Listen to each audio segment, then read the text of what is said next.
What's up everyone, and welcome back to the MMA Buzz. Joaquin Buckley believes the welterweight division is heading toward complete chaos, and his recent appearance on Submission Radio only intensified the conversation. According to Buckley, the most likely next major matchup at 170 pounds is a collision between Islam Makhachev and Kamaru Usman. But he doesn't see either man staying in the division for long. In his view, whoever wins that fight will cash out and exit, creating opening for the next generation of contenders to take over the weight class. Buckley explained that if Kamaru Usman wins, he expects him to be one and done at welterweight. Usman has already spoken about moving up to 185 pounds to pursue a title fight, a rematch, so Buckley believes a win would simply be a stepping stone before leaving the division entirely. If Islam Makhachev wins, Buckley is equally unconvinced that he would remain at 170 for an extended run. Buckley argued that defeating Usman would get Islam double champion status and elevate him into an all-time great conversation, similar to what John Jones accomplished. At that point, Buckley questions what motivation Islam would have left to continue fighting at welterweight. Buckley was also critical of Makhachev's physical suitability for the division. He made it clear that he does not see Islam as a natural welterweight and believes that would eventually be exposed against bigger, stronger, and more powerful fighters. He specifically named himself, Ian Gary, and Michael Morales as examples of physical threats who could overwhelm Islam at 170 pounds. In addition, Buckley addressed Shavkat Rakhmonov firing back at racist comments directed toward him and predicting a high-paying knockout if they ever meet in the cage. He pointed to Rakhmonov's fight with Jeff Neal as evidence that Shavkat gets hit too often on the feet, calling it a dangerous flaw against someone with Buckley's explosiveness and power. Looking ahead, Buckley also expressed interest in a potential matchup with Jack Della Maddalena, continuing to position himself as a major player in the future of the welterweight division.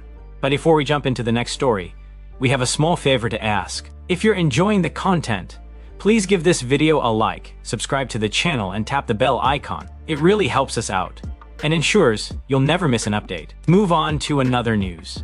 A major update has emerged regarding Ilia Topuria's ongoing legal situation, and the details paint a complicated and highly contentious picture. New reports indicate that Topuria and Georgina Euskadi officially separated in August, with early discussions focused primarily on Georgina's financial demands. At that stage, negotiations revolved around monetary expectations rather than legal conflict. By late October or early November, Topuria moved forward by filing a civil separation lawsuit. The filing reportedly aimed to keep matters reasonable and centered on shared responsibilities, including arrangements involving their child. However, after receiving notice of the lawsuit, Georgina began searching for legal representation and soon made allegations of abuse, claiming she possessed evidence that could place Topuria in serious legal trouble. According to the reports, Georgina demanded a substantial sum of money in exchange for not pursuing the abuse complaint, and Topuria agreed to her request. Despite this, once she became fully aware of the separation filing, she officially submitted the abuse complaint anyway. As of now, there has been no restraining order, no arrest, and no formal legal notification issued against Topuria. Sources also claim that Georgina attempted for several months to bring the situation into the public eye, even considering public appearances involving certain materials, further intensifying an already volatile breakup. The legal uncertainty has cast a shadow over Topuria's fighting future, though insiders believe the situation could be resolved by the summer. There is speculation that his return to the octagon could take place on a high-profile card, possibly the rumored White House event. Amid the controversy, Michael Bisping offered a different perspective, shifting the focus back to Topuria's fighting potential. Bisping expressed strong belief in Topuria's athletic ability, suggesting that El Matador has what it takes not only to remain elite in MMA, but also to succeed in professional boxing. Bisping echoed Topuria's own comments that he may have only 1 or 2 fights left in the UFC before transitioning to boxing. Bisping emphasized Topuria's youth, knockout power, and well-rounded skill set, arguing that, unlike crossover novelty fights, Topuria could legitimately pursue a serious boxing career. In his view, Topuria has the potential to become a true professional boxing world champion, while also achieving championship success across 2 weight divisions in the UFC. Move on to another news. Arman Tsarukyan has found himself at the center of fresh controversy following a grappling event that quickly spiraled out of control and drew the anger of UFC President Dana White. Tsarukyan competed against Mehdi Bouled, a Russia MMA fighter currently competing in ACA, while Tsarukyan secured a rear-naked choke submission to win the match. The result was soon overshadowed by a chaotic post-fight incident. During one of the grappling exchanges, Bouled accidentally struck Tsarukyan in the face with an elbow. The accidental contact appeared to trigger an emotional reaction, as Tsarukyan responded by throwing a knee to the body. Bulade then fired back with a front kick to Tsarukyan's midsection, causing the situation to escalate rapidly. Members of Tsarukyan's team rushed into the competition area, and the scene came dangerously close to erupting into a full-scale brawl before officials intervened and restored order. The tension continued after the match ended. In the post-fight interview, both fighters traded insults and openly criticized one another, turning what should have been a routine grappling victory into a viral controversy. The exchange became so heated that security was forced to escort Tsarukyan out of the arena to prevent further escalation. News of the incident quickly reached Dana White, who did not hide his frustration with Tsarukyan's behavior. White reportedly viewed the situation as completely unprofessional, especially given Tsarukyan's recent history. The incident came on the heels of Tsarukyan pulling out of a potential title opportunity and now being involved in a physical altercation outside of the UFC's control, further straining an already tense relationship between the fighter and the organization. White's reaction was blunt and unforgiving, questioning Tsarukyan's judgment and calling the behavior irresponsible and unacceptable for a fighter in his position.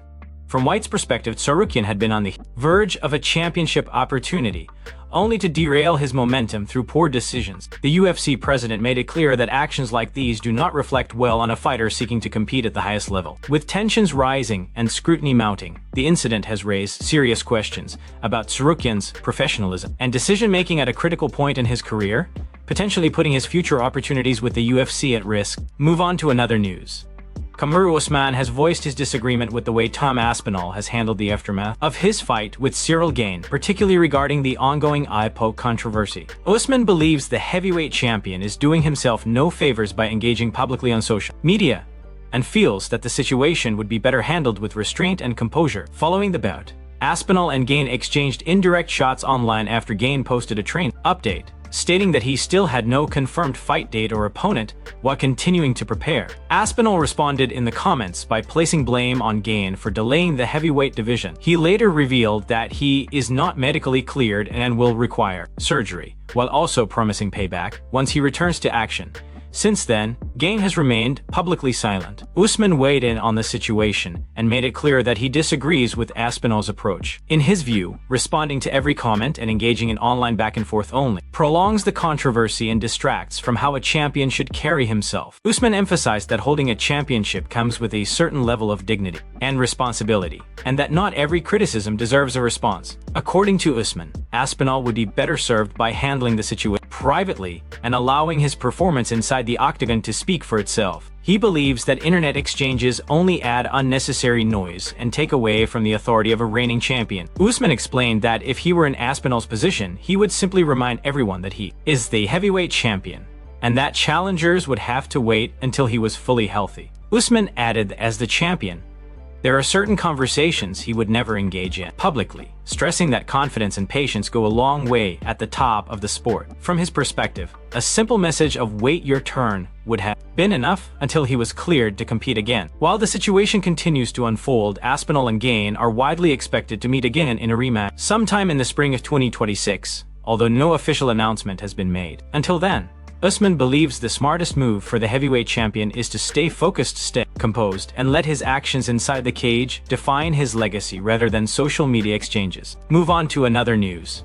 Arman Tsarukyan found himself in a heated and controversial moment during a recent grappling match that quickly caught the attention of the MMA community. Tsarukyan competed on short notice against Mehdi Bulade following a late opponent change, and while the matchup was expected to be a technical grappling showcase, emotions ultimately took center stage. The contest began in a controlled and competitive manner, with both fighters engaging cautiously and testing each other's positioning. However, during one of the exchanges, Bulade appeared to catch Tsarukyan with an accidental elbow. Although the contact did not seem intentional, it immediately shifted the tone of the match. Tsarukyan reacted emotionally to the strike and responded by throwing an illegal knee in retaliation, an action that drew immediate attention from officials. As a result of the infraction, Tsarukyan was issued a yellow card, signaling a formal penalty for the rule violation. Despite the warning, the setback did little to slow him down. Tsarukyan quickly refocused and began asserting his dominance on the mat, showcasing his high-level grappling skills, control, and composure under pressure. From that point forward, Tsarukyan dictated the pace of the match consistently, advancing position and shutting down Bulad's attempts to regain momentum. His pressure and precision eventually paid off late in the contest. With just 13 seconds remaining on the clock,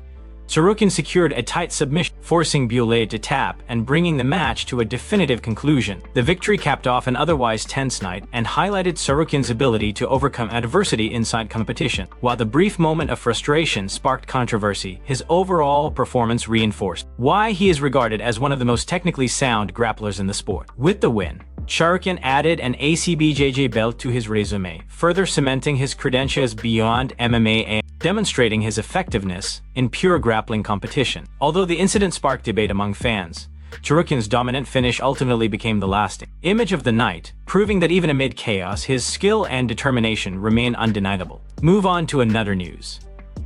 Merab Zuckerberg recently shared a surprising and highly talked about training session, posting footage of himself sparring with Meta CEO Mark Zuckerberg. The session reportedly lasted 3 rounds, with Zuckerberg uploading a full 6-minute video to his social media accounts. While the complete footage showcased a lighthearted yet technical exchange, several moments from the session quickly caught fans' attention. From the video highlights, it was clear that Zuckerberg was keeping the pace controlled and respectful, never coming close to full intensity. The bantamweight contender appeared focused on guiding the session, offering movement, positioning, and controlled pressure rather than looking to overwhelm his training partner. Despite the relaxed nature of the sparring, the footage still showed structured MMA exchanges, including clinch work, fence pressure, and positional control. One moment in particular sparked online reactions when Zuckerberg lightly slapped Zuckerberg during the exchange. The gesture appeared playful rather than aggressive, and seemed more instructional than confrontational. Throughout the session, coaches could be heard giving constant instructions, emphasizing range management, counters, framing, and movement along the fence. The coaching cues highlighted fundamental MMA principles such as staying tight, keeping hands up, and continuing to advance position. The video also showed Zuckerberg working body locks against the cage, guiding transition, and allowing Zuckerberg to experience realistic but safe grappling situations. At various points, Zuckerberg encouraged continued movement and defensive awareness, reinforcing that the session was more about learning and flow than competition. Zuckerberg, who has openly trained in combat sports, appeared engaged and receptive, following instructions and maintaining composure throughout the rounds. Overall, the sparring session came across as a controlled and respectful training experience rather than a display of dominance. Zuckerberg's approach demonstrated professionalism and discipline, allowing the footage to highlight technical MMA concepts while still offering fans an entertaining crossover moment between elite mixed martial arts and the tech world. The video quickly gained traction online, with fans praising Zuckerberg for his restraint and professionalism, as well as acknowledging Zuckerberg's willingness to step into the gym and train with a high-level UFC fighter. The session served as a unique reminder of how MMA continues to reach beyond the sport itself,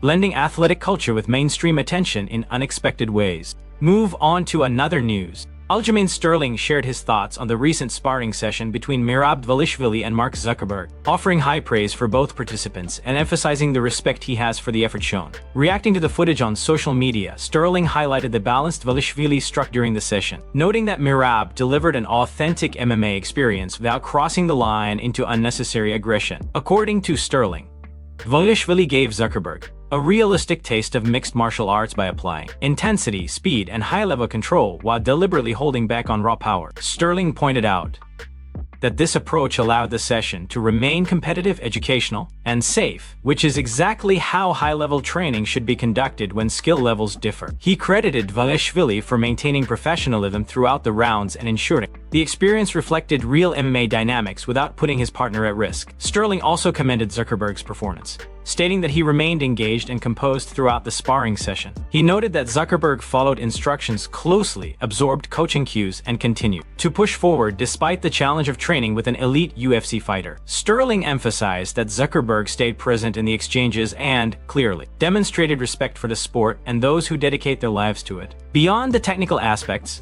Sterling stressed an important point about motivation. He reminded fans that Zuckerberg does not need to step into an MMA gym or share these moments publicly. Yet he chooses to do so out of genuine BP fascination and appreciation for the sport. Sterling described Zuckerberg as a highly successful individual who trains simply because he loves martial arts, a fact he believes deserves acknowledgement rather than criticism. Sterling concluded by saying that he has always respected Zuckerberg's success and discipline, but that respect has grown even further after seeing his commitment to MMA training. In Sterling's view, the session represented a positive crossover moment for the sport, showing how mixed martial arts continues to attract interest from people far beyond the traditional fight community. The reaction reinforced the idea that respect, humility, and a willingness to learn are qualities that resonate at every level of competition. Move on to another news. Arman Tsarukyan made headlines following his recent appearance when he delivered a blunt assessment of the lightweight title picture, claiming he is on a completely different level than both Paddy Pimblett and Justin Gaethje. Speaking in a post-match interview,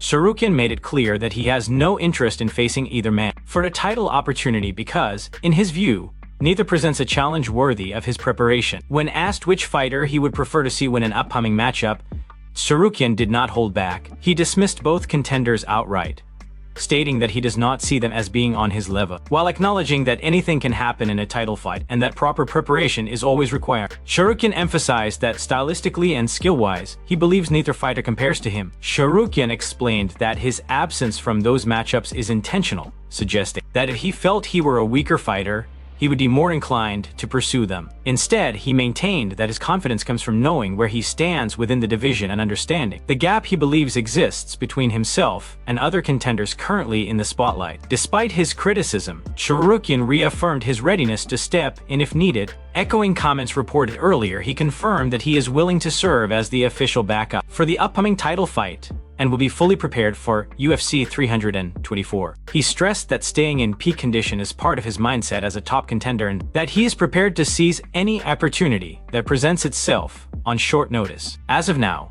no official backup fighter has been announced for the event, leaving Tsarukyan's status unofficial but notable. His comments have added fuel to the ongoing debate surrounding the lightweight division, highlighting both his confidence and his growing frustration with the current title landscape. With his combination of elite wrestling, evolving striking, and increasing self-assurance, Tsarukyan continued to position himself as a serious threat at the top of the division. Whether his claims translate into a title opportunity remains to be seen, but his message was unmistakable. He believes he has already surpassed the fighters standing between him and UFC gold.